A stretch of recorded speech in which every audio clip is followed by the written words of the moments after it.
To go the distance, you must try and keep your eyes focused straight ahead.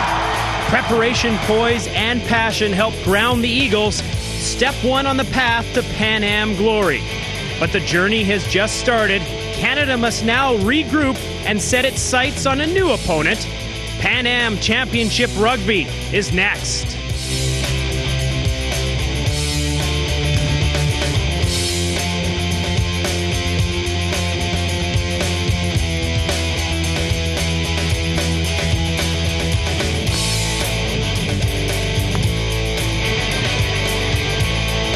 Steel Town, the city of Hamilton, plays host to round 2 of the Pan Am Championship. Canada takes on Uruguay. Hello everybody, I'm Craig McEwen and welcome to Mohawk Stadium. Now, whatever job you do, you can no doubt relate to the fact that Wednesday is hump day, that time when things start to grind to a halt and you forget about what happened the weekend before and start looking forward to the things that are coming up the weekend ahead. That's exactly the dilemma facing Canada here tonight as they take on Uruguay. This past weekend, David Clark's side opened up with an impressive win over the United States. That victory earned them a trip to the Epson Cup in Japan and also set up a possible Pan Am Championship showdown this Saturday in Markham. But the last thing Canada wants to do is look past tonight's opponents from Uruguay, who almost set Argentina in their opening game. I think it's always a danger in whatever sport to look past the opposition you got before another one that you considered a stronger game. But I think we'll look at the Argentina game a lot closer as we get closer to it. But the Uruguay game is a difficult one for us. They got big forwards, and we're gonna have to contend with them. And we're certainly not looking past them. They're a team on the rise, and we like to look at ourselves as a team that can upset teams that are considered better than us, and certainly they'll be looking to upset us. So we have to be well prepared, both mentally and physically. I'm certainly not looking past them, and I don't think collectively we are either. We've got to go out tonight, and the conditions are a lot different now than they've been all week. We've been practicing a wet weather game. They appear to be dry right now, but you never know. So we just got to go out, be focused, and take it in stride. Now, including Bob Ross and Al Sharon, that makes 11 new faces in the lineup tonight than the team that faced the United States on Saturday. We'll talk a lot more about that. Plus, our broadcast team of Mark Doherty and Gary Johnson will be along to give you their thoughts on this important match. That's all coming up ahead here from Mohawk Stadium in Hamilton. Pan Am Rugby Championship action here on Sportsnet. Please do stay tuned.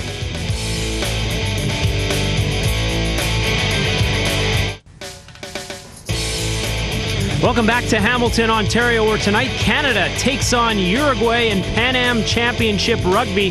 These countries have met 3 times before, with Canada winning all 3. Can they do it again? Well, let's find out. Let's head over now to Mark Doherty and Gary Johnston. Gentlemen. Thanks very much, Craig. And as Craig said off the top of the show, Gary, hump day for Canada. A game that's very important and crucial to the series, but they can't look too far ahead to Argentina on Saturday. They have to have the focus today against Uruguay. Right, Mark, that was our first key, team focus. Now, David Clark has taken care of that by selecting 11 new players to face this Uruguayan team. There's only one player on that field today that's guaranteed for a job with Canada, and that's Al Sharon. All the rest of the guys are playing for that starting job. So they'll be focused against Uruguay today, but of course one thing that they did extremely well against the Eagles on Saturday was defense. Rock solid on defense. Obviously, we're expecting more of the same today. Well, we're in Hamilton. We've got the steel curtain defense. We didn't let the Americans score much. That was one of the reasons for our success. We'll score a lot of points today. There's no doubt about that. The question is, will Uruguay score? And if we play as well as we did on the Saturday and keep their points to a minimum, we'll do very well today. 11 new faces in the lineup for Canada, and one of those new faces, a face that's not new necessarily to Canadian rugby, Bobby Ross back in the mix after almost a 2-year absence. That's a great story. Bobby Ross, the super sub behind Gareth Rees, is now the man, and he's coming in after 2 years, playing 2 games for Newfoundland, no doubt, and he comes into the national team. Will he control the game as he did in the past, or has he lost that? I think he will, but we'll find out today. And we'll also be looking forward to his excellent goal kicker, one of the top international goal kickers in the world when he's on his game. So we're expecting big things, focus, defense, and Bobby Ross back in the mix. Canada and Uruguay coming up next, live from Hamilton, and we'll be back with the lineups and the opening kickoff, of course, right after this. And thanks very much, Craig. And blue skies up above Mohawk Sports Park in Hamilton, Ontario. But Gary, a couple days ago and yesterday as well, just pouring rain. Unbelievable changing conditions today. The rugby gods have smiled on us. The sky's opened and the sun is coming down. And hopefully it's a sunny day for Canada. Canada with a number of new changes in the lineup today. So we'll be looking for things like that as we look for Dwayne Major. As Uruguay is getting set to kick things off. Of course, they lost the opener against Argentina, but gave the Pumas a big scare, only dropping that match by 5 points. And Canada opened the championship series with a win against the Eagles, and we're underway in the 2001 Visa Pan American Championships. As Uruguay starts with the boot, sails out on the fly, so they'll bring that back. As Amarillo was unable to find touch off the bounce, so a line out for Canada. And a chance to see, Gary, some new caps for Canada. Great day for Ontario rugby as we look at Dale Burley, who will be doing the line-out tosses for Canada. Dale Burley, a new cap for Canada. Toronto Irish player, excited. He was so nervous at kickoff. I felt for him, but his nerves will be over now. He got the first ball in, and it was a good one. Bobby Ross back in the lineup for Canada, kicking it deep into the Uruguay 22, and Mancheka forced to kick it out as we look at the lineups for the two countries today. And Canada, as we talked about, Gary, 11 changes and a series of new caps. 4 new caps: Burley, Stoikos, Ronnie Johnston, and Marco Di Girolamo, first caps for Canada. Exciting times for them. Referee is Santiago Borsani, did a very good job on the weekend, and he is the number 2 man from Argentina. He is in control. Uruguay with a man up early. They find Brigoni in the middle. And they'll produce the ball. Utasaso finds Amarillo.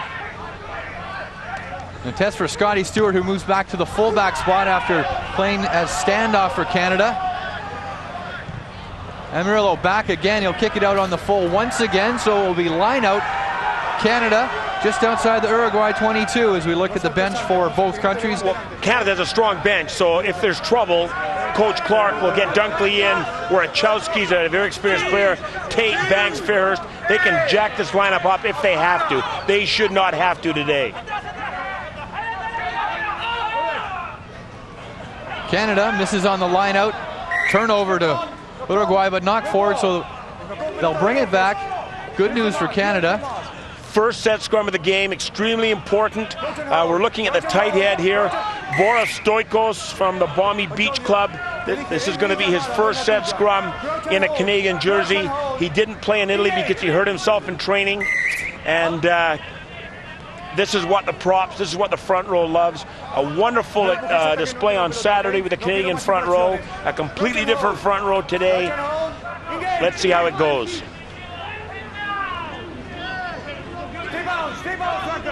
Canada's wheel, but they managed to get the ball out. Now it's Kyle Nichols making a breakthrough, and Canada has men outside as Freddie Aslan cuts back. Canada with the ball inside the Uruguay 22. Ball's moved. Bobby Ross. It's knocked forward by Colin Robertson.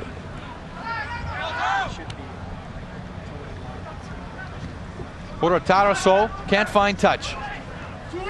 As Tomlinson's back there and feeds the ball off to Scotty Stewart, and he won't be happy with that as he was trying to keep it in. Went out on the fly, so Uruguay line out. Next to our shown, Scotty Stewart, as we look here, professional player from Bedford, is the most experienced player Canada has. They have the breeze. There's a breeze going from left to right. Canada needs to use that. I'm sure Bob Ross will, because they won't have it in the second half.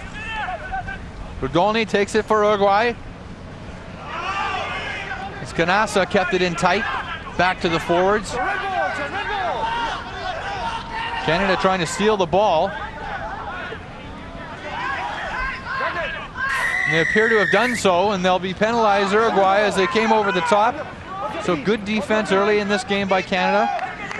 And Bobby Ross will look to use the win as we see another first cap for Canada, Gary. Yes. Scrum half, Marco Di Girolamo. First half, first cap for the number 9 jersey, as was Ed Fairhurst on the weekend. 2 young scrum halves. And Eddie Ferris did very, very well behind a great pack. And Canada needs to give Marco that sort of support as well. Short liner for Canada. Burley misses the mark.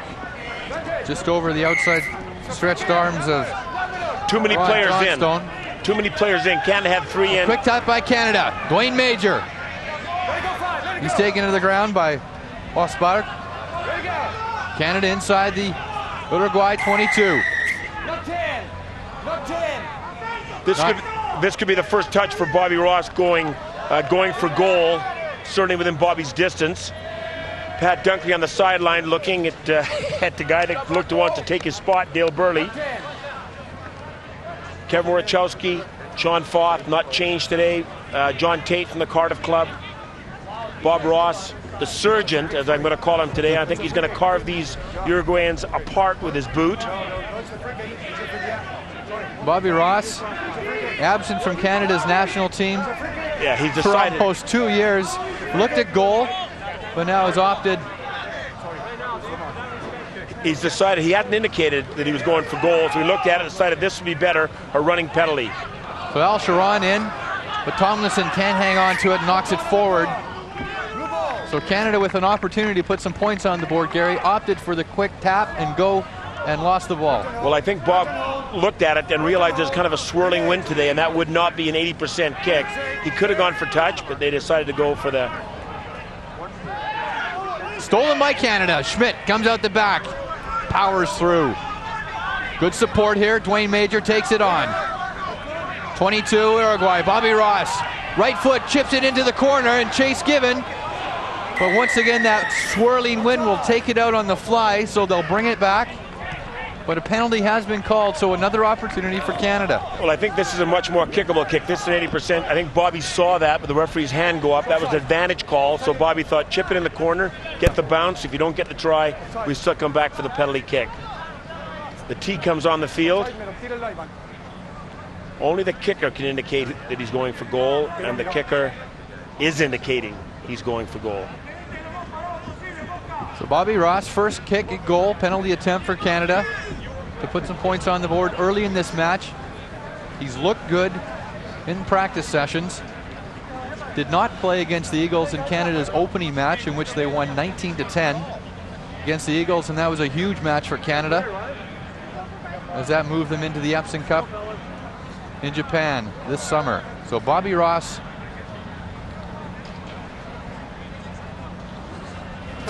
lines it up. He struck it well and judged the win beautifully, and it's through for 3. So Canada on the board, 3-0, and Bobby Ross, he's back, baby. The surgeon makes his first cut, and it's a 3-point cut, puts Canada into the lead. Welcome back, Bobby. Now down to Craig McEwen. Thank you, Mark. Obviously this week, David Clark has worked on his defense. It was so tenacious against the United States, but he's also put in plan to keep it up-tempo and get the backs really into the game to try and get this big scrum moving. Hopefully that the Uruguayan pack is a little bit maybe out of shape and won't last the whole game. Back upstairs to you guys. Good take by Canada. Schmidt into contact. Good ball production. Bobby Ross inside his 22. Will go to the right foot. Keeps it in play. That's fielded by Sounds. Moves it quickly. And then Chaka, he had a good game against the Pumas on Saturday. Ross, sure hands to Stewart. Hangs on and he powers through. Oh, does he level? Ponce de Leon just ran over him, but the ball's been turned over as Uruguay. Buratarso finds Amarillo, who does not find touch, and Stewart will have another go. Chips it through, and he's putting pressure on, but the scrum half, Buratarso, managed to elude the tackle. Uruguay with the ball. Chaka inside his 22. But Al Sharon, back in the lineup for Canada, will be penalized. David Clark and John McMillan, very serious at this point in the game. They got the game faces on. Uruguay should break, but you never know. And we saw the first game of Uruguay against Argentina, Gary, and almost took the Pumas by surprise, coming up just short, 32-27 they lost to the Pumas, but the second closest score ever between those two countries, as Uruguay has never beaten Argentina, but put a big scare into them, so Canada cannot take Uruguay very lightly, especially with so much riding on this match. That's a good take by Bergoni. Ricardo directing traffic. Finds Amarillo, who pumps it deep. Hangs in the air for Scott Stewart, who takes it well, calls the mark. Once again, Canada penalized for pulling down, so Santo Borsani this is a call that he likes, so he must adjust to it. Al was the first one called. I don't know who infringed that time, but he doesn't want the mauls pulled down. This would be a strength of Uruguay. They like to keep things tight. They're round, they're square. They've got some weight and some bulk. So a mauling game is a game that they would like. An up-tempo, quick, using the full width of the field is what Canada would like. Juan Manchaca for Uruguay, playing in the fullback spot. Lamelas. Uruguay goes short, takes it well. Driven on by Moscala. See, here's the maul, and Canada cannot pull this maul down. If it goes down, it's got to be because of Uruguay, not because of Canada. Al's got his hands on the ball. He's onside. Uruguay with some good work, but Al Sharon penalized again. I'm not too sure about that call. Well, I'm not sure if it was Al. He's got somebody coming into the side of the maul. When you're entering that maul as a defender, you've got to come in from the back most feet. And because Uruguay was sort of getting the movement on Canada, somebody came in from the side. I'm not sure if it was Al. Al was in the middle, one Uruguay in each hand, and the ball. So they decide to kick for the corner, and they've got a line out that they're going to be happy with. There'll be pressure from Canada on this line out. It's extremely important that Canada get their jumpers up and to put pressure on this ball so Uruguay cannot set that maul up. Diego Lamelas for Uruguay. Goes to the back, it's not straight, but Canada has the ball. Ronnie Johnson, first cap. Capilano boy steals that line out. Ronnie's in this game. Canada with the drive.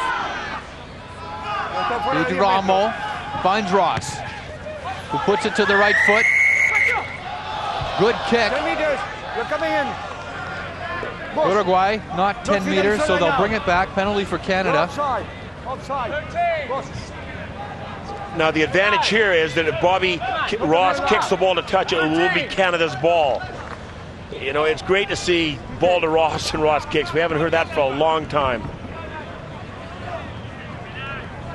Bobby Ross, who took a little time off after playing a number of internationals for Canada. He's thumped this deep.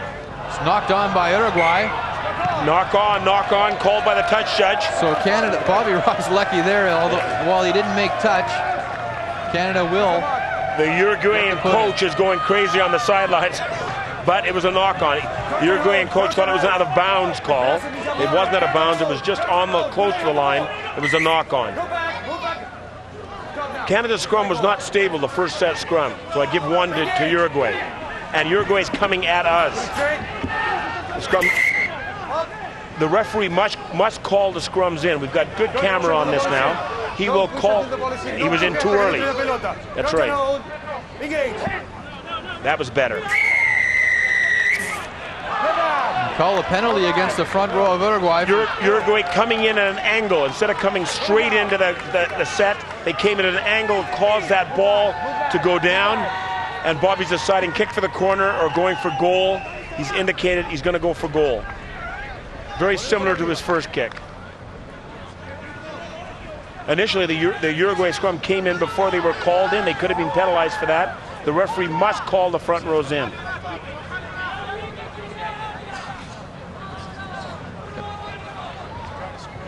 Bobby Ross taking his time to line up the kick. Looking for more points for Canada. Good angle to see it from. And the breeze has been swirling, so it's a tough one to judge. But Ross makes good contact, and once again judges it beautifully. And Bobby Ross is on today. Is there any doubt? He's always done that. You know, pretty to look at, Bobby. That was what Canada needs, and now we'll get some tries. So game face still on for David Clark, but good news to see Bobby Ross on track so far in this match. Taken well by Sharon, who's hammered by Bergoni, but Canada with the ball. Schmidt coming out. Girolamo to Ross. Skip pass. Back inside to Kyle Nichols. Trying to link with Scotty Stewart and work it out. But Canada showing they're not afraid to attack in the backs. And Scotty Stewart, Gary, has moved back into the fullback spot, obviously with Bobby Ross coming into the lineup for Canada. Well, Scotty Stewart was the fullback. He was the man. You know, that's where he played. He's very comfortable there, and he's solid into the high ball. He's a great defender, and it's a good spot for him. Lamelas, the hooker for Uruguay, down on the ground. Looks to be in some pain.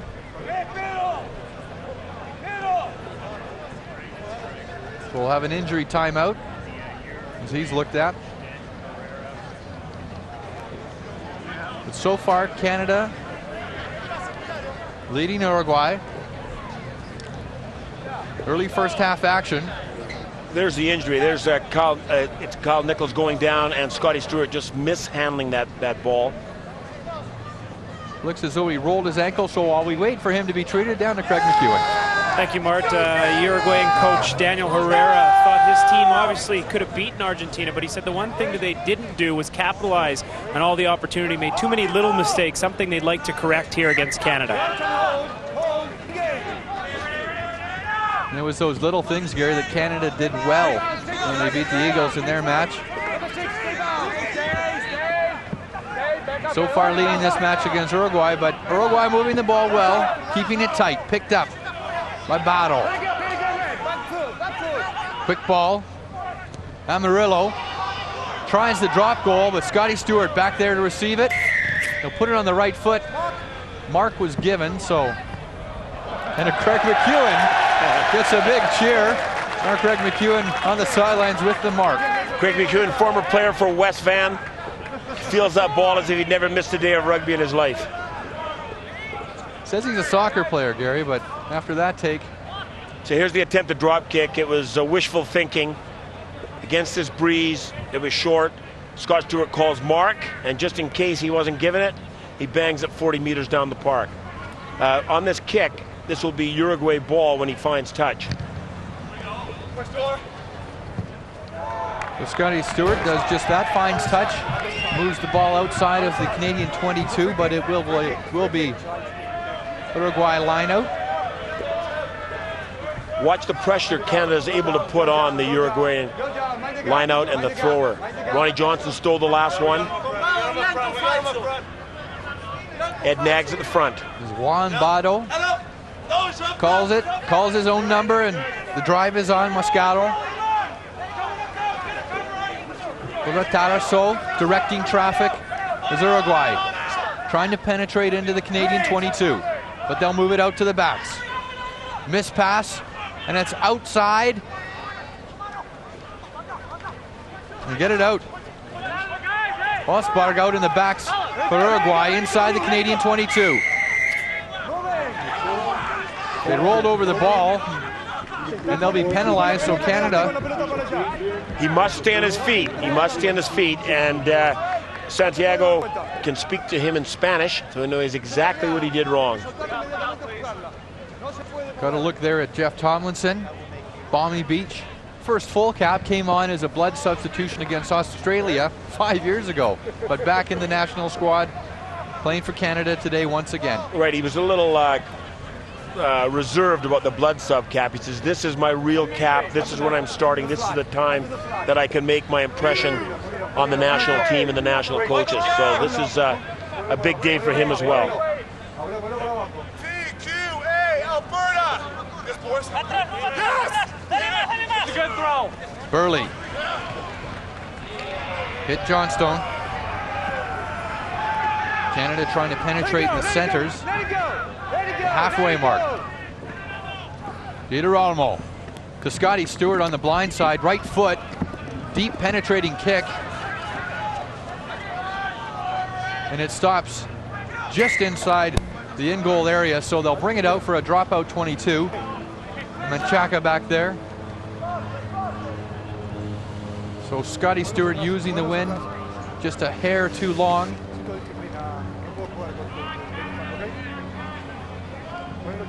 And so far, a very quiet start for both countries.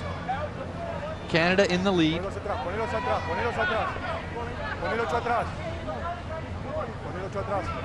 Menchaca making sure his forwards are behind the kick as Al Sharon goes up. Makes good contact, but it's knocked backwards. And Uruguay has the ball. Amarillo with the right foot. But great position by Scotty Stewart. Switches with Freddie Aslan, one of Canada's 7 stars. Doesn't get a lot of room, but does produce the ball. Bobby Ross sees a lot of space back in the backfield for Uruguay and punches it deep in, and great kick by Bobby Ross. Surgeon-like effort, as you would say, Gary, and they're inside the 22 for Uruguay. Well, that's what Bobby will do for you. He'll look at the field. If it's open, he'll hit it right on. It won't be a meter short. It'll be right on. And look at the game that he's got for Canada. Good ball production by Freddie Aslan. Freddie scored in the Commonwealth Games 3 tries against Fiji. He's a wonderful 7th player. It's his 2nd cap today. He is also very nervous. He's a wonderful offensive player. If he gets some space, watch Freddie go. Just as Canada had a number of 7th players, Gary, in the opening match against the States, we are seeing once again some 7 stars in the backfield for Canada. Uruguay wins the line out, controls the ball just outside their 22. Quick kick by Menchaca as he got it out. I'm disappointed that Canada's not competing at the front of the line out. They seem to be, they can't give Uruguay possession because Uruguay wants to take that ball, drive it, maul it, drive it, maul it, and we've got to deny them possession at the source. And it's our line out. We're set up for a short line out. Another injury to a Uruguayan player. Once again, the hooker for Uruguay receiving some attention. I think he rolled his ankle earlier in the match, and that's when he was down before. So now they're doing a quick tape job to the ankle. And on the sidelines, Francisco de los Santos is the replacement hooker. He's warming up if he's needed. I think you want him to come in, Gary, because you like saying de los Santos. That sounds good. My Spanish has improved this week. All before I could say was dos cerveza. And speaking of dos, number 2, Diego Lamales, back, up, and checking the ankle out as Canada with the line out. They go deep, and just over the outstretched arms of Johnstone. And Canada's lost the ball. Here comes Uruguay, looking to attack.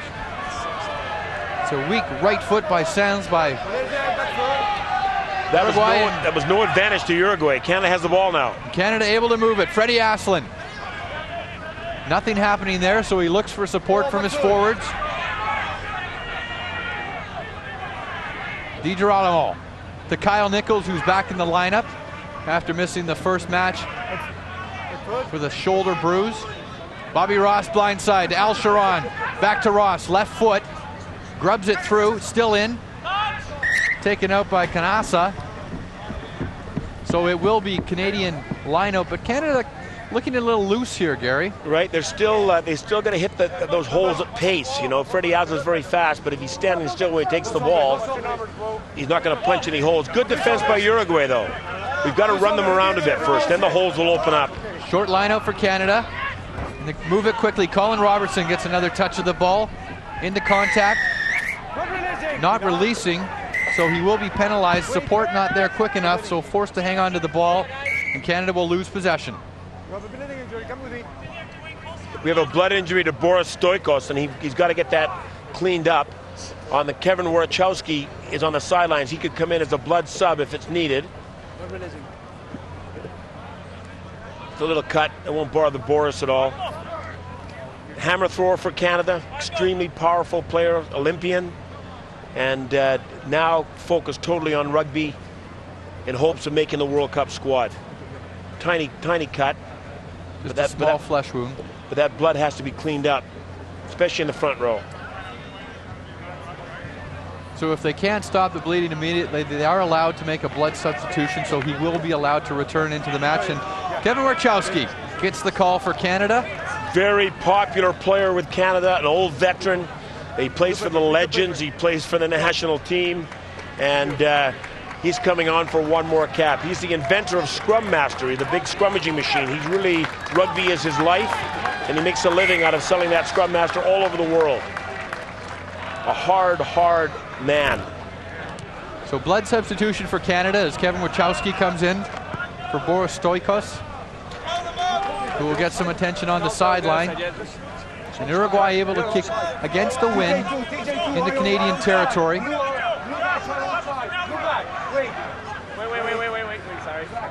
Canada will try and attack the Uruguay lineup. They have not been able to do much so far when they go short. Taken cleanly by Ragoni. They move it wide. Vecino. Good cross-cover tackle by Kyle Nichols, and Canada with the turnover. Advantage being played. Bobby Ross is forced to go to his left foot, and he still manages to pump it all the way back into the Uruguay 22. Fernando Sanz with the right foot, and a big clearance will take Canada back to the halfway mark. That's part of Canada's style of play. We saw it on the weekend. We win possession. Uruguay has possession. Canada wins possession. Look to kick the ball because Uruguay was all up in attack.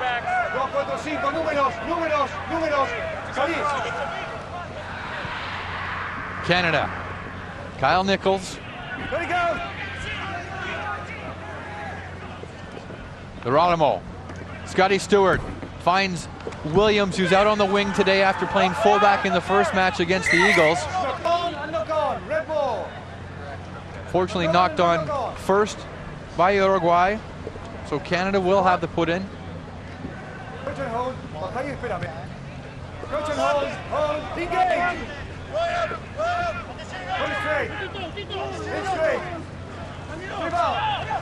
Ball pops out the back of the scrum as Peter Olmo tried to find Mike Schmidt, but knocked forward. And because Marco knocked it forward and Mike Schmidt played the ball, then that's a penalty. Tough call. But Canada's scrum is still unstable. We still don't have the stable scrummaging we had on the weekend with Rod Snow, Dunkley. We got the ball in contact stat up. That's one of the stats that we're keeping. That's where we're keeping track of that. We had a tremendous result on the weekend with a 44 in contact and produced 4 lost and 2 penalties. So we're shooting for that sort of consistency today. But the scrummaging has to get stable. Line out Uruguay inside the Canadian half. Once again, Ragnoni. Ronnie Johnson takes it again in front. They can win the ball at the front, but they can't win at the back.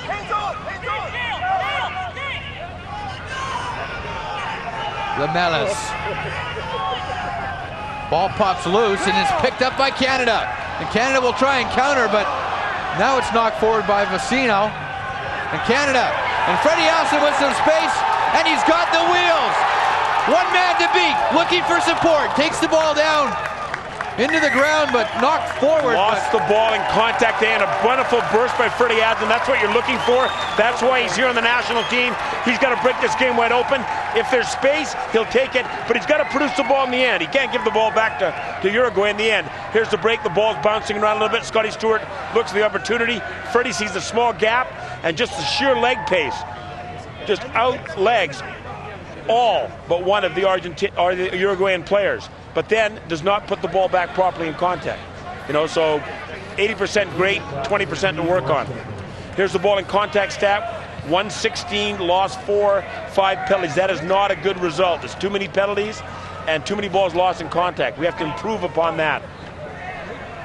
So the fullback Manchaka hit by a cleat from his own player as he went in to help tackle Freddie Aslan, who made a great break. But then lost the ball, so it's Uruguay put in. Scrum's wheeled, but they get the ball out. Amarillo for touch, but Canada still in a good position to attack inside the Uruguayan half. Great pressure for Marco Di Girolamo. That put the pressure on the kicker. He didn't get much. Now Canada's got to win this line-out ball. Canada wins the line-out. Bobby Ross. Nichols wasn't ready for the pass, knocked it forward, advantage being played. So Canada having some problems in the backs. Keeping the ball to hand. Left foot by Menchaca.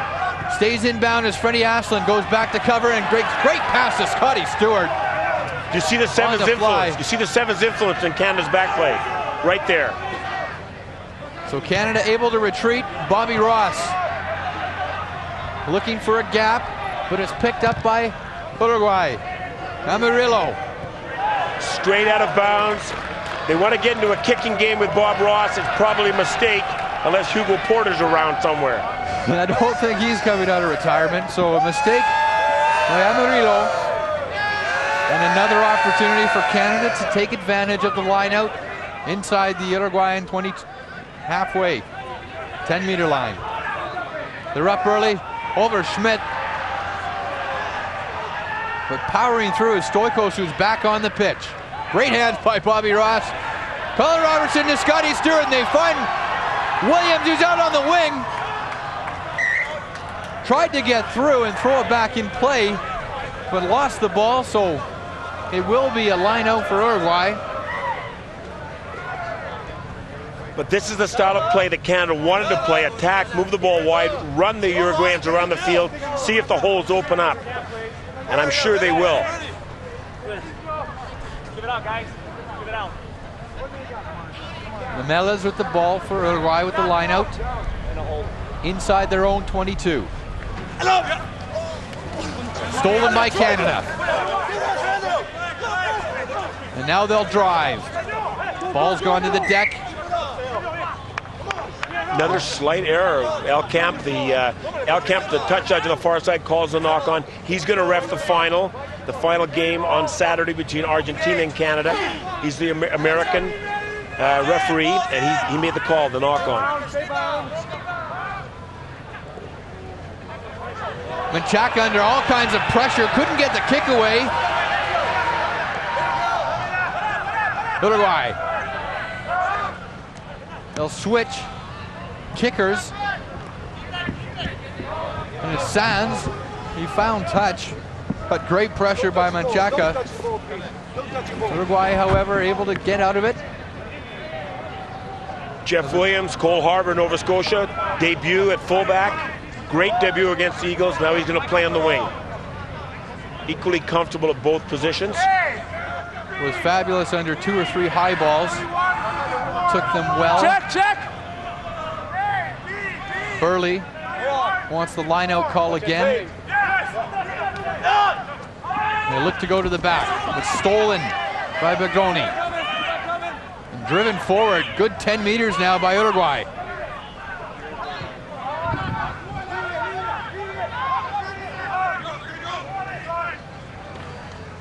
And the ball looked forward in the pass for Ganassa. The play continues.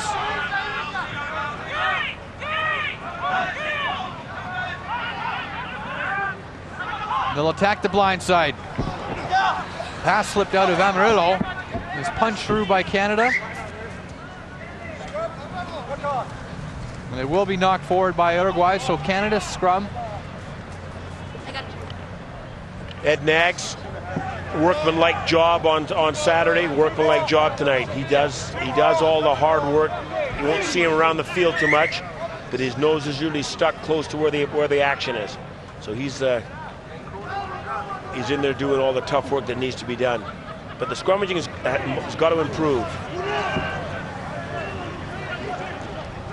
Canada once again under pressure with the scrum as they're driven back, and they'll knock it forward in the scrum. So Canada having to sort some things out in the pack, Gary.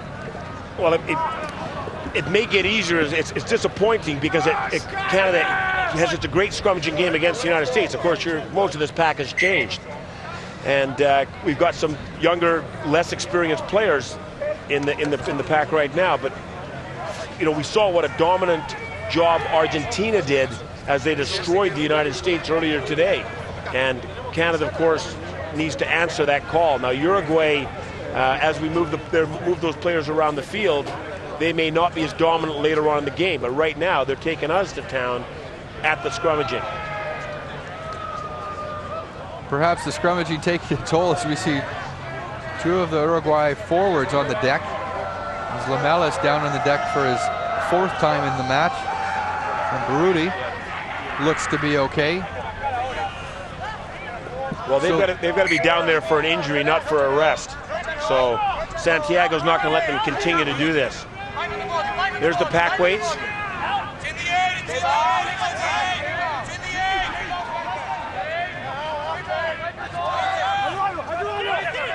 Tackle by Sharon. Uruguay with the ball. And they move it wide again.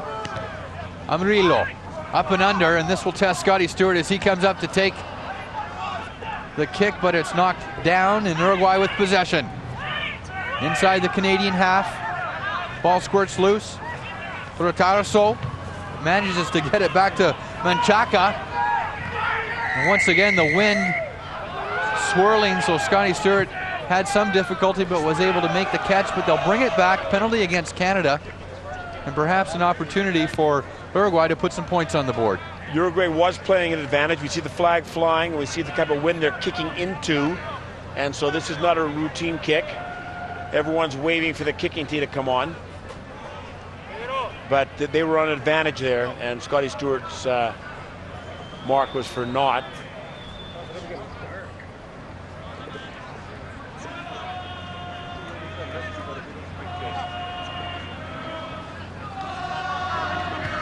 Some chanting beginning in the crowd as they're trying to spur on Canada, and perhaps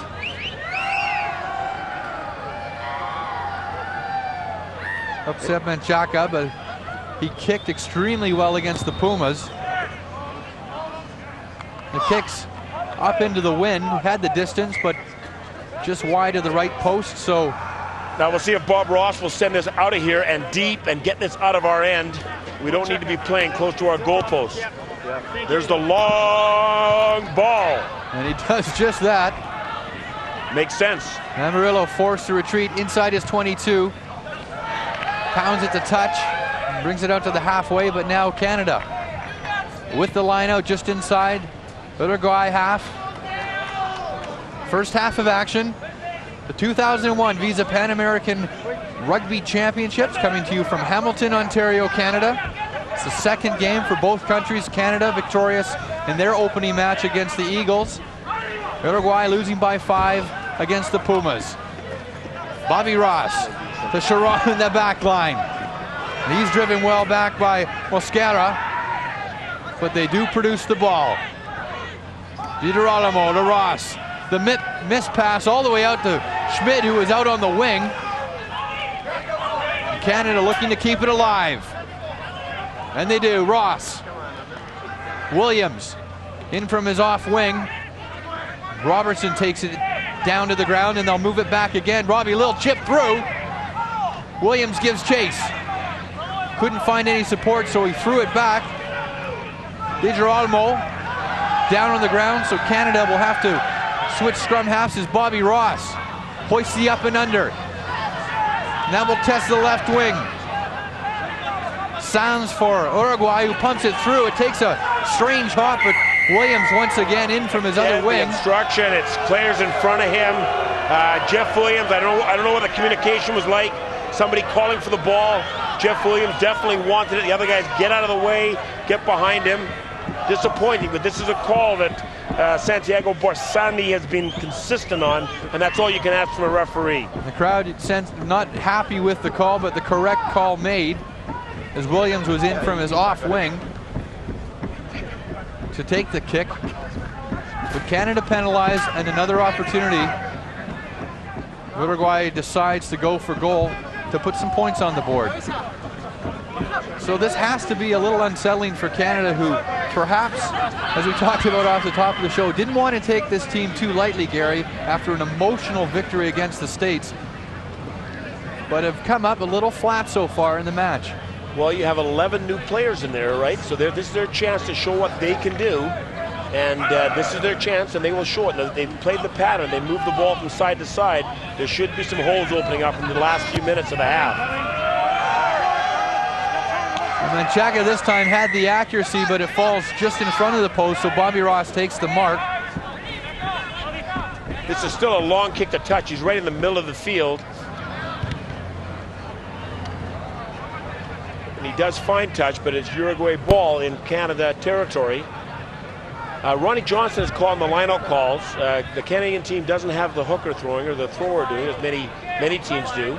But the number one jumper, which is Ronnie Johnson, that's his first cap today. That's a lot of responsibility for him.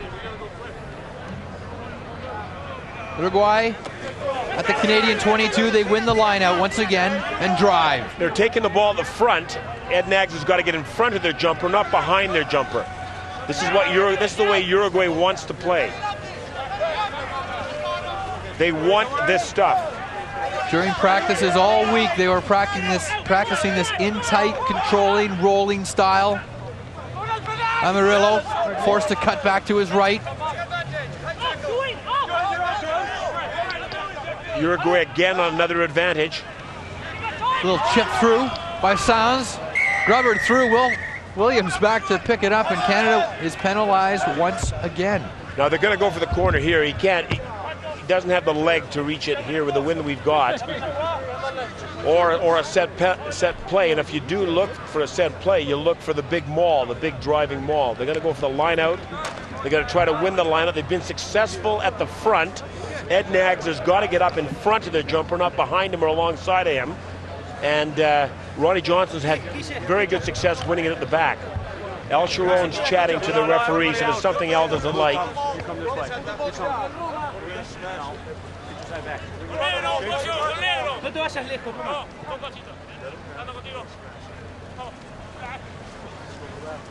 This time, Uruguay goes away from what they were winning at the front of the lineout, and Canada steals. So a big break for Canada. Ronnie Johnson cleaned up by Dwayne Major driving on the front. We're going to get out of trouble here. There's a penalty against Uruguay. So we want the long kick and the line out. Well done. Good defense, Canada. Good defense, Ronnie Johnson. He's no relation, by the way, Mark. I like the way he plays, but he has an E on his name. Has the T, but not the E. Capellanos would turn over in their grave if they thought that he was related to me, probably. Capilano Rugby Club on the North Shore. There's the halftime. So with the kick to touch, Canada leading Uruguay 6-0 after one half of action, as Captain El Sharon will lead the troops into the change room, and changes will obviously have to be made. Canada will be against the wind in the second half of action, so going up against it. More on that after the break, but now down to Craig. Thank you, Mark. Just want to remind you that our next game on Sportsnet is Argentina versus Saturday. That's a 4 o'clock Eastern time, 1 p.m. Pacific. And unfortunately for Canadian rugby fans, Danny Baugh, you won't be able to play in that one, but it looks like you probably will be ready to play against England. I'll be available for both England tests. My suspension's up on May 31st, and hopefully I'll be able to make an impact. What do you think of so far of this tournament that you've seen from your guys, especially here tonight? I think the setup's been excellent. I think, as usual, we don't have much time when we get together, and I think the guys have been concentrating pretty well. Yeah, I think it's coming together. What do you think they have to do in the second half? We got to work on our phase play. We're playing too much rugby in our own half, I think. So if we can start working on second and third phase ball and break down their defense, I think there's some holes there. Great. Thank you very much. Best of luck to you, Danny. And, of course, lots more rugby here to come from Hamilton. We also got a Sports Central update with RJ Broadhead, so please do not go anywhere. 6-0 Canada leading at the half.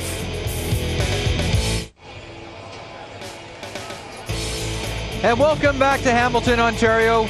Canada leading Uruguay 6-0 at the half. And Gary, although Canada was a little flat in the first half of action, there were a few bright lights for Canada. Right, there were moments. Freddie Aslan finally breaking loose. Here's Scott Stewart giving the ball to Freddie Aslan. Colin Robertson outside. Freddie breaks through, throws a little dummy pass, and it's Hello, he goes. But he gets run down from behind and loses the ball forward. Support is there. One of the few bright moments in the first half for Canada. So Canada will be looking to do things a little bit differently in the second half of action, and we'll be back with the second half from Hamilton. More Pan Pacific Rugby Championship Series right after this. Now to Mark Doherty and Gary Johnston. Thanks, Craig. And Bobby Ross with the 6 points for Canada in this match against Uruguay. Played with the wind in the first half of action. The wind has died down somewhat as we get ready to kick off the second half of action. And Gary, what was Dave Clark telling the boys in the locker room? Well, I think what he'll say is the ball was being moved around. You played, but you didn't get the point you wanted, but you moved those Uruguayans around. They should tire the second half. Keep playing the same way. The holes will come. Murillo forced to kick the touch. Line out Canada inside Uruguay's half.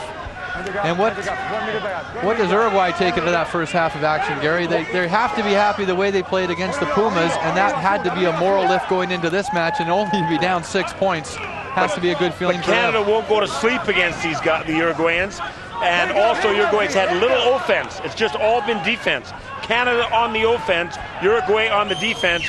We must break their defense down and stop making those silly little errors that just end things. You know, we carry the ball 4 or 5 times to contact, then we lose it the last little bit. Right here, example right here. You know, where our players go off their feet, we've won the ball, there's no need for that. Stay on the feet, we have possession. There's no smile on the coaches' faces yet. It's still a long way to go. Canada with the early penalty as Dave Clark looks on. Menchaca will clear, but Uruguay will have the line out in the Canadian half. In the first half, we took the ball in the contact 26 times. We produced it 22 times. We lost 4 in contact. That was not as good as we did against in the American game. And 8 penalties. There's the key. 8 penalties, as we just saw what happened in the second half. That's got to improve. So while the penalties did not affect the scoreboard, as Uruguay was not able to put any points on the board from the penalty kicks, it has put some pressure on Canada.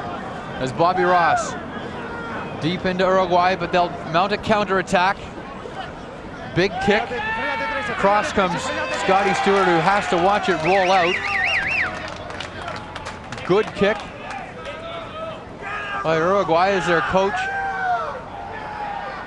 looks on. Now Canada stole the first line out. They put the pressure on. Now it's Canada's turn. We have possession.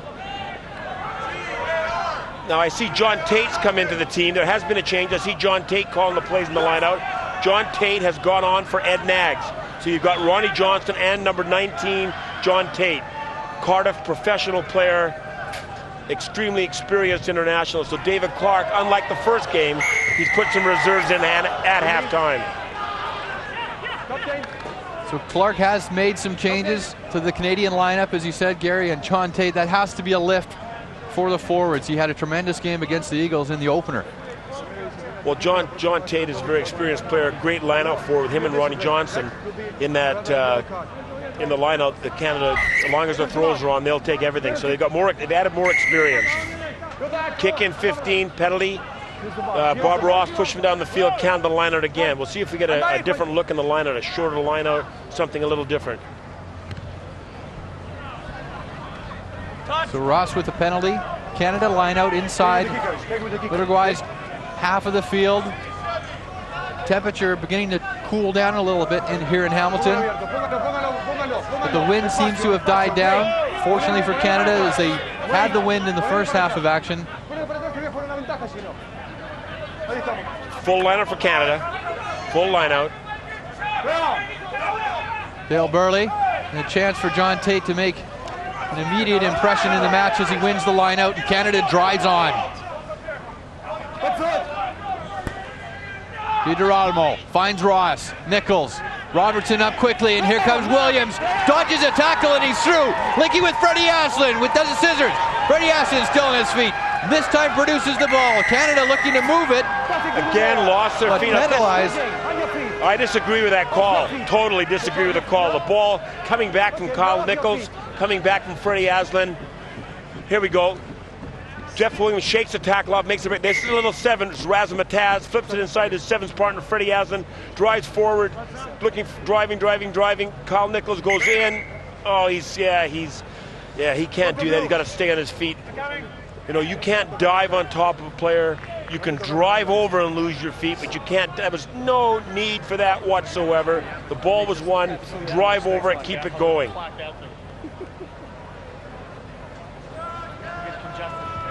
So should have stepped over, penalized Canada after another good burst by the Canadian backs. We saw the 7s flare. Freddie Aslan, Williams, 7 specialists now playing the 15s for Canada, and we saw a little bit of what they can do given some time and some space.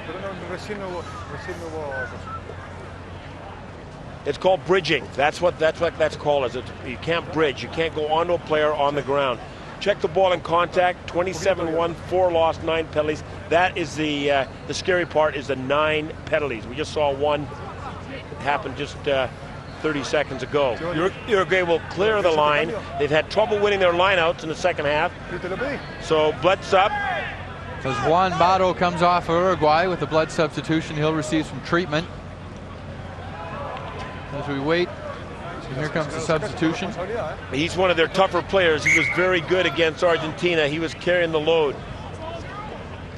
And I'm sure he'll be on very quickly once the blood is stopped and cleared up. Nicolas Glil getting ready to take the pitch.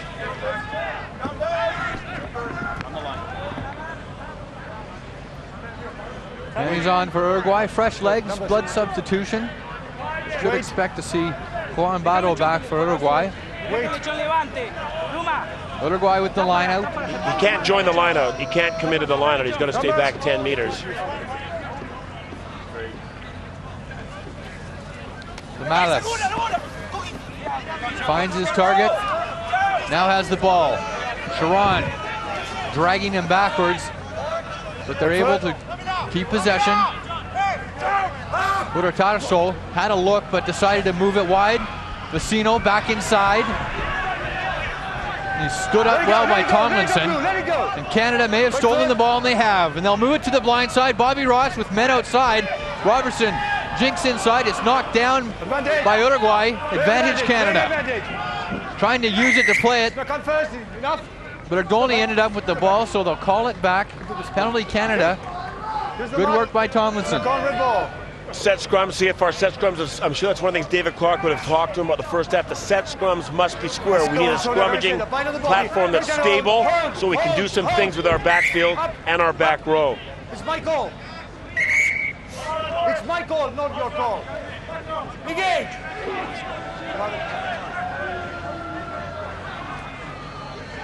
You see the record of 2 heads being lost from Canada. That's incredible. It does not happen and cannot happen. Again, another mistake at scrummage. So while Canada didn't lose the scrum, they knocked it forward. So Uruguay put in. Urotarso. Stay down, flanker, stay down 6. Menchaca instead of Amarillo. Can't find touch, and here comes Scott Stewart. He hoists the up and under, gives chase. Good pressure. Up to get Brignoni, who knocked it forward, and Canada with the advantage. And out rumbling is Johnstone. Play continues. Uruguay came over. They were allowed to do that, but the next player in, Gary, came in, diving on the ball. The laws are the same for both teams. Bob Ross wants to take it quickly. And I think he'll go to touch now because there's no sense in taking a quick ball unless you can take it quickly, if you follow what I'm saying. They couldn't take it quickly because there was a man on the ground. Now he puts in the corner. With John Tate in the line out with Canada's line out ball. This is a very, very good field position. So while Bobby Ross finds touch, Canada will make a substitution as Ryan Banks comes onto the field for Canada. Sub in. So they're bringing a genuine open side flanker in, which they really have not had in this game. You and I talked about that before the show started, Gary, that the lineup that Dave Clark had gone with didn't really have a natural open side flanker on the pitch. So they're bringing somebody and maybe to Ryan Banks to play at number 8 because he's taken off Mike Schmidt. No! Wait! I told you. Listen to me. So Ryan Banks is back on the pitch for Canada, as is Juan Bato. Blood substitution comes back on for Uruguay. John Tate on the line-out calls. Crucial line-out for Canada, and they win it, and the drive's on. Edging closer to the 5-meter line. Canada desperate for a try in this match. Inside Uruguay's 5-meter. Try given. And Canada is awarded the try. They're very excited. Ryan Banks mixing it up already. A little bit of football career at Simon Fraser. Professional rugby player himself, played for Burnaby, and he comes onto the field. That was a lovely substitution. Everyone's giving him low 5s. So here's the drive. Canada showing they can drive the mauls too. Well organized. It was a great kick by Ross. Nice drive in the lineout. Ronnie Johnson in there driving the back. Substituting at flanker for Canada. And we know that Ryan Banks is in, rips the ball loose, and well, that's not Banks. What a debut for Burley. That's Burley. He snuck through on the blind side. We couldn't see it from here, but look at that. He peels off. Dale Burley, first cap, first try. Well done. Tremendous moment for the Toronto Irish hooker. Dale Burley in for the tally for Canada. Well, Ryan Banks is very excited. They were giving him low 5s. I guess he got high 5s if he'd scored. But Dale Burley, well done.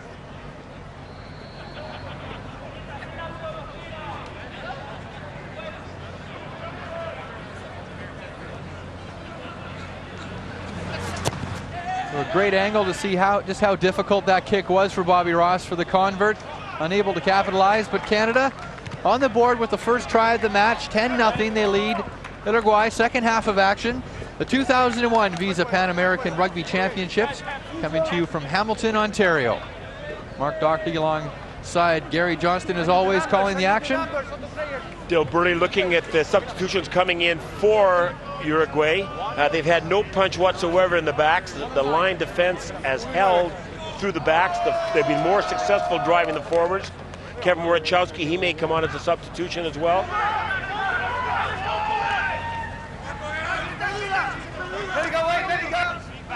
Ball taken by Canada.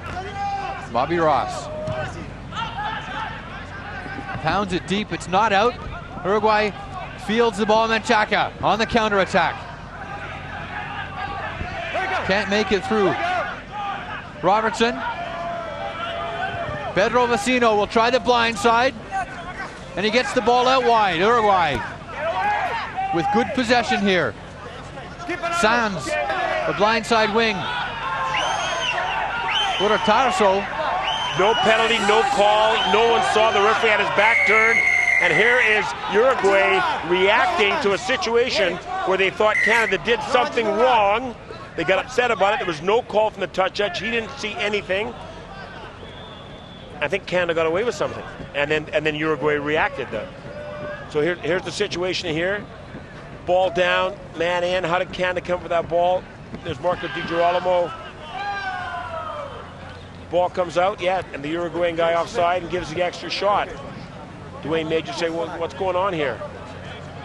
You know, you've got to keep your cool. In tight games like this, you've got to keep your cool. There's nothing wrong here. The scrum half, Marco is simply going for the ball. Tate with the catch. And here comes Canada, Freddie Aslin. Obstruction. They've got a runner that runs. So penalty against Uruguay. So Uruguay is losing their cool, and they've got to regain it, otherwise they're going to be punished. Another kick in the corner, another driving line out. Or is it an 80% kick and Bob Ross wants to go for goal? Bobby Ross is elected to go for goal. Canada leading 10-0.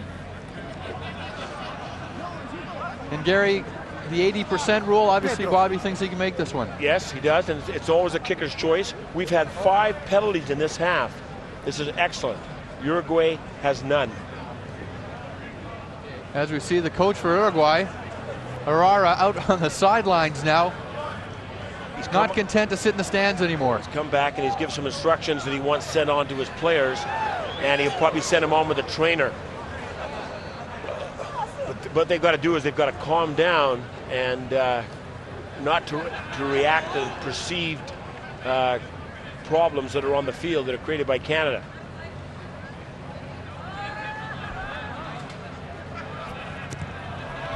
Bobby Ross strikes it well, and this time he's got it. 3 for Bobby, and 3 for Canada as Canada moves in front 13-0 as they capitalize on the penalty against Uruguay. And Bobby Ross adding to his total, 14 rather, nothing Uruguay.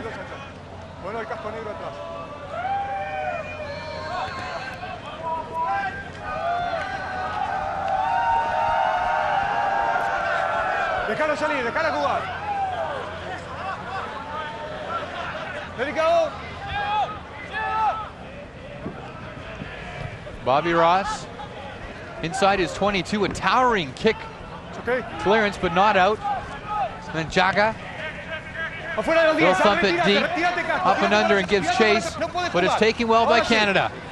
And here comes Ryan Banks rumbling through the middle. Good support with the forwards. Bobby Ross, Kyle Nichols, Robertson. Canassa was up quickly to tackle him, but Canada still with the ball. These are Alamo to Al Sharon. He's looking for support. Couldn't find it. The ball is bobbled. And Brignoni steals for Uruguay, but they knock it out. So Canada will get the line out as things are starting to open up now for both sides. Well, Kevin Warchowski is on the sideline. That's Kevin there. He came in as a blood sub, and he's going to come on as a replacement. He's a loose head prop. He can also play tight head, and he's got to come through the 4th official. He's coming on for... Oh, they got extra players. They got 16 players in the field. That's nice if you can get away with it. If Kevin comes on, Boris or Dwayne Major will come off. The officials getting it together. Boris comes off. Doesn't want to come off, but this is a tactical substitution by Dave Clark.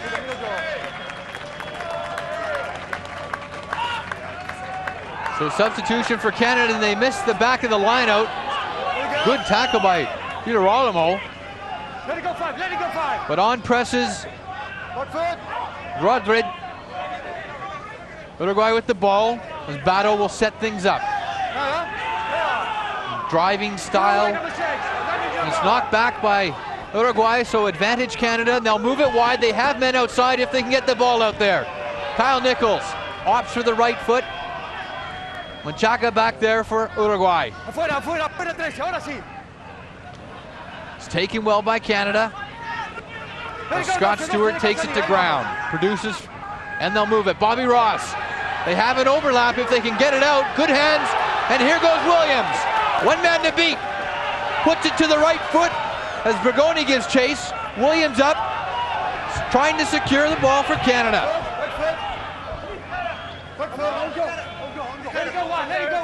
Just outside the Uruguay 22. Mendaro found Amarillo, who's brought down hard by Johnstone. Ronnie Johnson in there, big and large. He's done a very, very good game for his first cap. Puts the pressure on. The hooker, Argentina once again slow. They've got to replace him, Diego Lamus. He's so slow around the field. He's just barely moving with that taped up ankle. But he's laboring on. Canada looking to contest this lineout. They go short again and find Bato. They've done well at the front of the lineout so far in today's match. Uruguay still with the ball, keeping it tight. Mendaro moves it. And here comes Scott Stewart and Williams on the counter. Williams looked outside, felt the pressure and pumped it deep inside the Uruguayan 22, and Machaca is forced to kick at the touch. So it will be a line out for Canada, but a great kick by Menchaca as he gains all kinds of distance for Uruguay and gets them almost out of their half. Well, it was unfortunate. That was a very, very good kick by Jeff Williams that landed perfectly, but Menchaca is their punter, and he happened to hit it to their best player, who pumped it 40 meters down the field. Now, could this be the replacement hooker? Because this hooker's got to go. 16 coming in, Francisco de los Santos.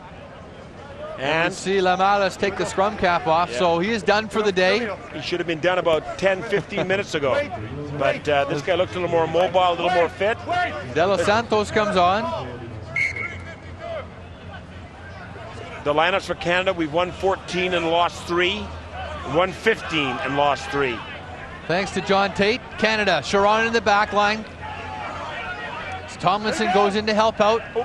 Geronimo couldn't handle it, so advantage being played for Uruguay.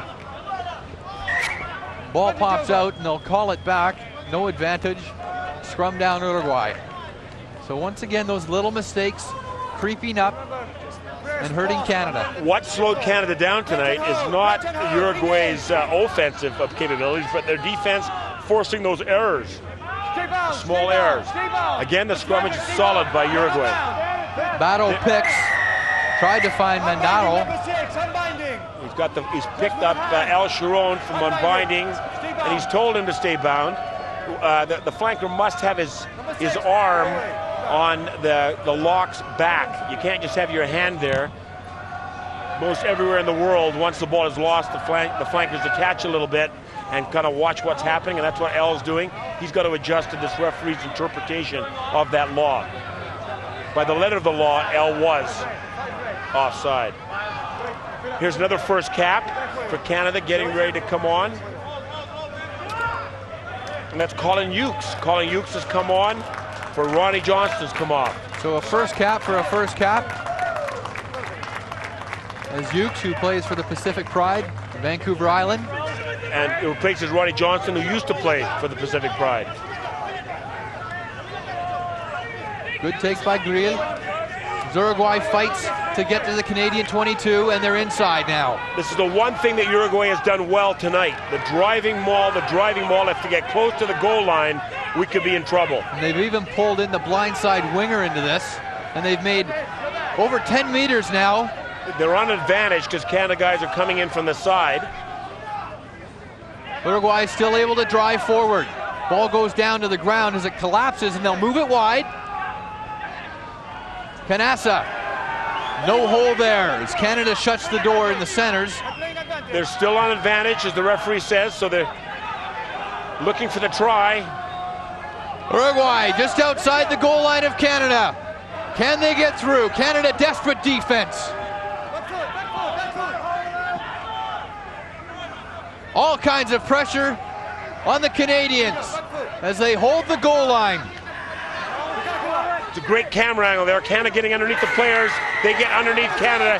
Jeff Williams, one of the last guys to stop them. And we'll have to wait for the pileup, but Dragón, who's had a stormer for Uruguay, gets the try for Uruguay. And what a great sequence of play by the forwards for Uruguay, keeping it tight. Pick and go. Once they get close to the goal line, they're dangerous. They didn't construct anything, 30, 40 meters out, but the driving maul was the key. They drove 15, 20 meters. They get close to the goal line and they go under the Canadian defenders. Under. They try there, they're stopped. They've got to get underneath. Jeff Williams makes contact, but he goes right through.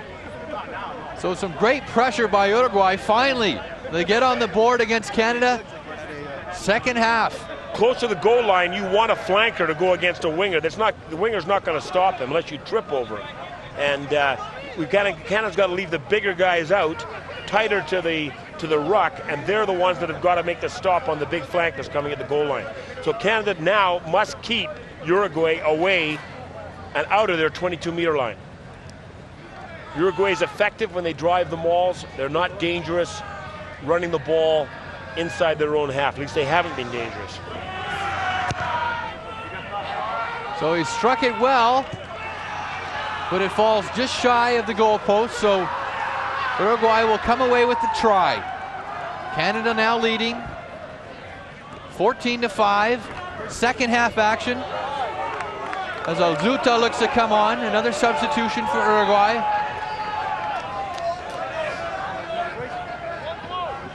Was part of the plan before the match to make several substitutions during the second half for Uruguay.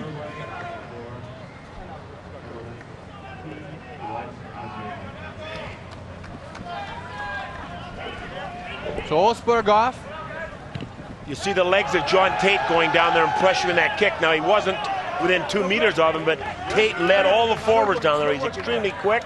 He's 6'6". He's putting the pressure on. That's what they've got to do. They've got to get out there. They've got to keep moving around. They've got to put the pressure on Uruguay, and they've got to play inside of Uruguay's half. They can't drive the maul from here. So a good opportunity for Canada. Burley set to take the line out. Inside Uruguay's half. Wanting to put more points on the board. Once again, Canada looking for Tate in the line out. Ball's knocked forward, fortunately for Canada, by Uruguay. See, in both those games, they've had pressure. Now, Ukes is not in there for anything like that. Young kid coming in for his cap. He's just going to work his tail off. He's not going to be trying to sneak any shots in or anything. So if Uruguay thinks they're going to intimidate Canada, that's probably not going to happen. Canada's lost 3 scrums. That's got to disappoint David Clark. But of course, Rod Snow is back from Newport. He went there, turned around and come back and said, I want to play in that last game. I want to play against Argentina. I want to play for the para tournament. And so Snow and Teal are ready to go against the Argies. Scrum wheeled by Uruguay. Ball's out. And ball's live, but they'll knock it forward. So once again, another scrum loss by Canada. Uruguay still able to keep the strength. We thought they might have tired by now, but so far they've got a number of replacements in, and I think that's one of the reasons they've been able to. They replaced enough players that they can keep the energy going. Now Canada has wheeled, good tactic, has wheeled the Uruguayan scrum more than 90 degrees. Now Canada gets the put in. So tit for tat, Canada with the put in now. Just outside Uruguay's 22. Here's what we want: a strong, stable scrum that does not go back, that we can run the backs from. De Los Santos does the boot up. Ball's in. Much better, much better. Nice and stable. Bobby Ross. They switch. Colin Robertson, and in comes Williams, slicing through the middle, looking for support. And he's found in Tomlinson. They'll move it wide again. They have the numbers. Bobby Ross with the chip through. Canada gives chase. But once again, great work by Menchaca. Slips as he kicks it out, so Canada will get good position on the line out, but Canada dangerous when they get the ball with space. See, we've not seen that from Uruguay. We've not seen that sort of back penetration from Uruguay. We've seen it from Canada. Jeff Williams coming in, and Thomason supporting Jeff Williams after Jeff Williams making that break. And ball production, nothing on, so the ball is pushed through into the corner with the pressure on the Uruguayan fullback. He takes it across his goal line, so he must find touch. Canada line out. Good pressure by Canada. They have possession and they're driving. Dinarolmo to Ross. Back inside to Nichols, and Freddie Aslan was coming through, but once again, I don't know how many times that's been called against Canada, Gary, but once again, disappointment, a simple mistake in the red zone, as you like to call it. Right, if the red zone is where you want to come up with some points, and we're coming up with no points, that's distressing. When you put a decoy runner through, he must not obstruct the player. Uruguay's missed touch, opportunity for counterattack from Scott Stewart. Scott Stewart linking with Fred Aslan. Let it go, let it go, let it go. Bobby Ross to Ryan Banks, and he'll take a few Uruguayans with him as he sets it up. Dinarolmo saw an opening, tried to take it, lost the ball, but it's come back on Canada's side. Bobby Ross will move it wide again. Robertson with the left foot doesn't get it out wide enough, so Menchaca came across to clear it. See, that was a free ball for Canada. They should have tried to do something with that, and if they didn't, they go back to the penalty, the knock-on. Show the charge. No, sir. Well, he's called, he's either talking to El Sharon as captain, or he's calling El Sharon for a shoulder charge. As Menchaca kicked the ball, he was forced down, so Canada penalized. Uruguay with the kick, and now the line out inside the Canadian half. Canada leading 14-5. Ball in contact, again, the big stat. The penalties is what's killing us, and that has to be corrected by Saturday, 135, and you can see we've only lost 5. And we've taken a lot of ball from Uruguay tonight. De Los Santos. Good take by Gliel. Major came in offside, so they'll call it back, but they'll penalize the backs for being up too far. So they had 2 penalties, choose the best one. Dwayne Major was offside from the side of the ruck, and the backs were offside at midfield. Canada needs to settle. Another try would put Uruguay back in this game. They're going to go for goal here, realizing if they get 8 points and they get 8 and 7, they can win this game 15-14. So they've got to score twice to beat Canada. So while the weather's starting to get a bit chilly, things are definitely heating up. Canada has to come back on the boil. The tide, the momentum seems to have switched, Gary, to Uruguay, and they've got an opportunity here to close the gap. This is through penalties. At the beginning of the half, Uruguay was giving up all the penalties, and they were in trouble. Now we're starting to give some penalties up, and we're in trouble. There's the stat right there that's key, that Bob Ross has not missed any of his penalty kicks. And Bob Ross has a record 41 career points against Uruguay, setting that record today. But it's the kicker for Uruguay who makes good on the penalty this time and closes the gap. 14-5, Canada now leading and in desperate need of some offense. 14-8 rather. So what that means is that if Uruguay was to score another try and convert it, if my math is correct, and correct me if I'm wrong, that's 15-14. So Canada must get moving, put the pressure on Uruguay. Big hit by Al Sharon to get things started. But Uruguay comes away with it. They'll give up the lineup though. So perhaps Al Sharon, the captain for Canada, back in the lineup after flying from his professional obligations in France to be here for this match, sending a message to his team, look boys, we've got to get on the boil if again. anybody can, Al Sharon can, he win by example. He's been very quiet tonight, and I think the trip has taken it out of him. And but he'll set things up, and I wouldn't be surprised to see if more reserves can come in. Shortened lineup for Canada as Hughes takes it. Bobby Ross, Robertson, and there in the backs is Tomlinson. They'll set it and they'll move it to the blind side. A little chip through by Girolamo. Canada almost lost the ball, but Uruguay penalized. There's an anxious Dave Clark looks on. He's still not relaxed. He's still not relaxed, and he won't be relaxed to the end. But there was a good call. It was a good call. But the chip kick, I'm not sure we got possession. We want to keep that ball inside the half of Uruguay. Don't kick it to them and let them come back at us. We got to keep the ball.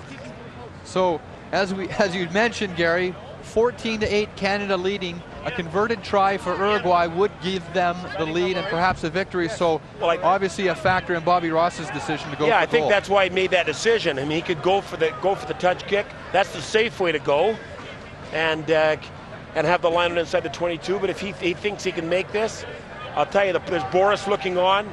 Boris Stoikov, first cap, did a good job for Canada. He's got a future with the Canadian team, I'm sure. Bobby Ross, he thinks he can make this. He can make this kind of pressure. He hasn't missed tonight, and goal kickers win close games. They never lose them, but they win them. So a big kick for Bobby Ross after 2 years of absence from Canada. A huge kick, just sails left of the post, so Canada still leading 14-8. Uruguay with the dropout 22. Canada still has good field position, and we see if Uruguay will clear it long or clear it short. We want to play the ball down here. We want to play with the ball in the Uruguayan half. Flags are fairly still, so the breeze has died down in the second half. Not nearly as strong as it was for Canada, who used it to their advantage in the first half. But Uruguay with the ball, and here's Amarillo. Sees a hole, but Scotty Stewart is there to pick up for Canada. Punches it deep.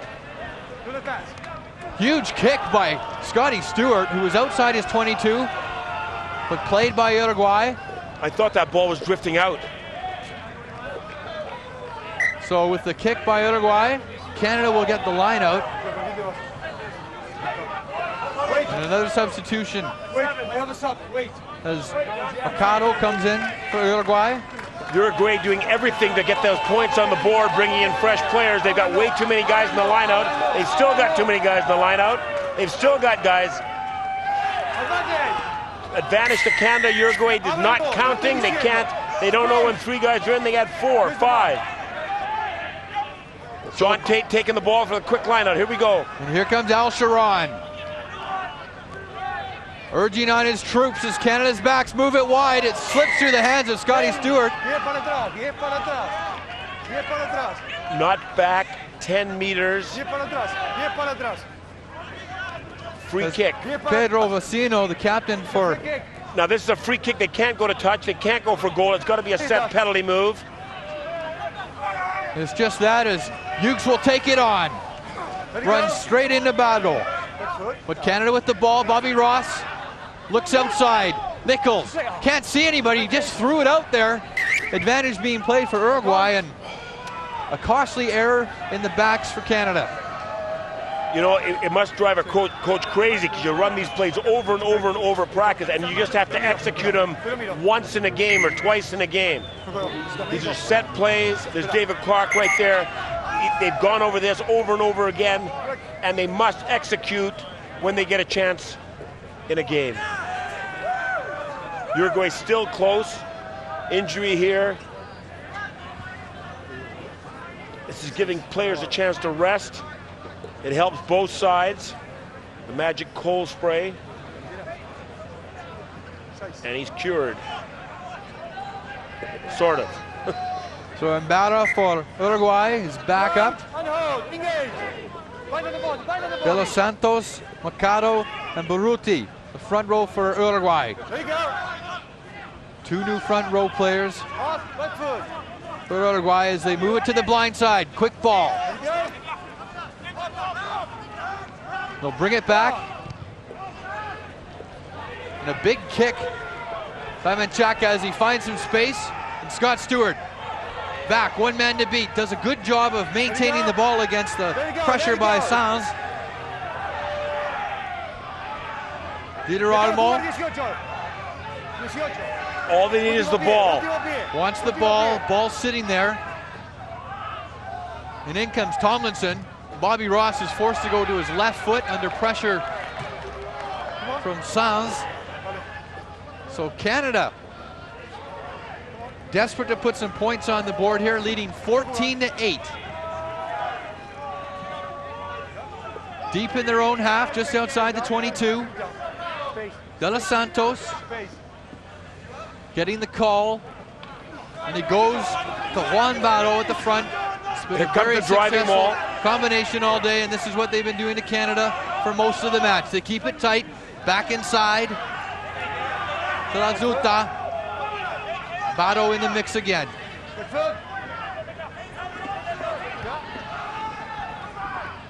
Rigoni scored the only try for Uruguay so far. Good defense by Canada, almost turned it over.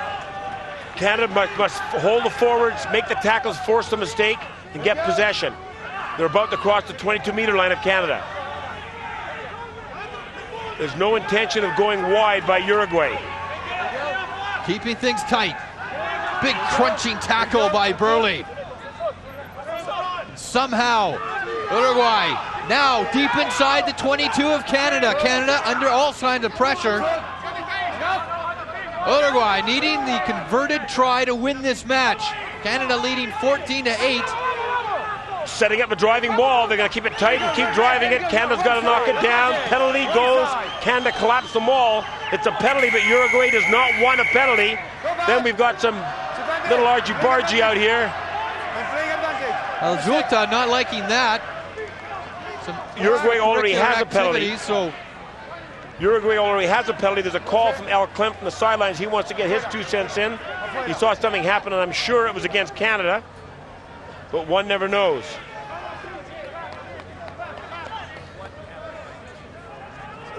The poor thing is it gives Uruguay a chance to rest, to regather. You know what they're going to do. They have out-scrummaged Canada tonight. They're going to keep things tight. Those backs might as well read a book out there. The Uruguayan backs are not going to get the ball. Capitán y número 18. Ukes is first cap for Canada. Captain number 8. And he's in tough. So here's the ball in contact stats. It's the penalties that are beyond belief of the number of penalties we've got when we took the ball into contact. So similar numbers to what they had against the Eagles in terms of ball retention, but the penalties just killing Canada. But they may have dodged the bullet here, as the penalty decision is reversed, and Canada will be able to relieve some pressure with Bobby Ross being able to kick for touch and getting the line out. I believe that the symbol for that was a thrown a punch, and that was called from the sidelines, and that would overrule.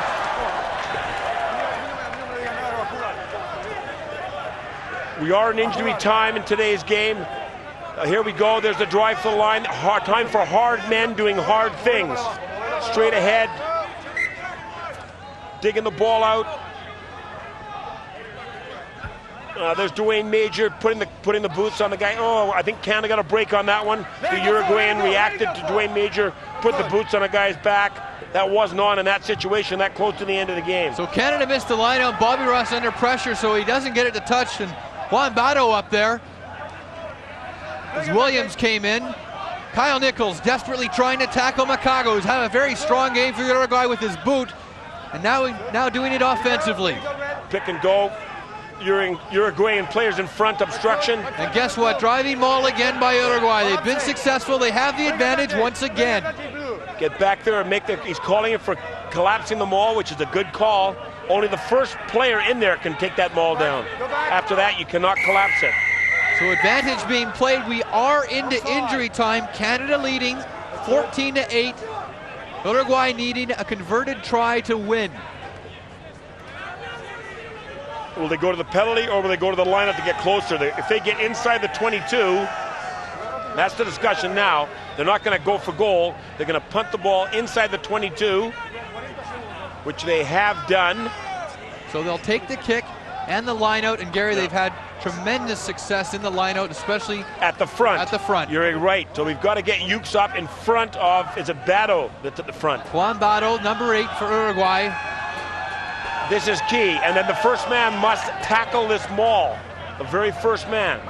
De Los Santos, who's in for Lamelas, huge throw. They won it in front. They won the ball in front. And he finds his man Bato, and the drive is on. Canada. Now that's not collapse. Desperate defense. Alzutes takes it on. And the referee's blown it up in a penalty against Uruguay. Again, poor discipline. What has gone on here? Let's listen to the referee and see what he... Well,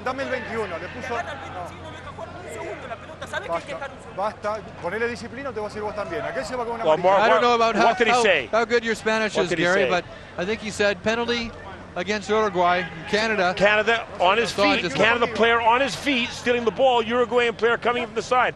Whoever did that, it was wonderful. Banks, I think. That was number 20. A wonderful call, a wonderful... So Uruguay are furious. So Pedro Vecino trying to get the explanation. Here comes the card out. Look at this. It's a yellow card. Go to the bin. And he'll be carded. We're in 2.5 minutes into injury time. Canada still out in front, 14-8. I see Bato putting one finger up, saying there's 60 seconds to go. Now, I don't know if he's talked, maybe I know he knows Spanish, so. So Bobby Ross making sure it goes to touch, and that will seal the deal for Canada.